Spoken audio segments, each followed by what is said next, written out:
السلام عليكم ورحمة الله وبركاته. ازيكم يا جماعة؟ عاملين ايه؟ صلوا على النبي كده وحطوا اللايكات من اولها كده.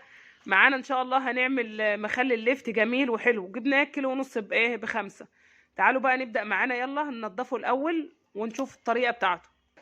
ايوه اهو بننضفه كده. ننضف اول باول. هننضفه واوريكم بقى في النهاية عند تقطيعه كده. ورجعنا تاني يا جماعة، نضفنا حبة اهو. وبننضف تاني الكمية كلها. اول ما نخلص هنوريها لكم. ورجعنا لكم تاني يا جماعه. قطعنا الليفت اهو. ممكن تعملوه بالطريقه ديت، طريقه كبيره شويه هي، او تقطعيه بالطريقه الصغيره ديت اللي انتوا عاوزينه. وانتظرونا بقى لغايه اما ايه نخلله ونيجي.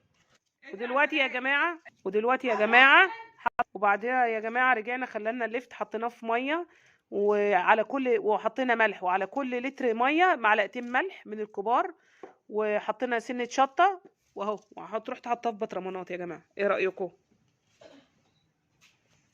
وبعدين اهو ادي البطرمان اما حطيته. ايه رايكم فيه يا جماعه؟ سيبوه لمده اسبوع وابداوا كلوا فيه بالهنا والشفا. وحطوا بقى اللايكات يا جماعه، واشتركوا في القناه وفعلوا الجرس.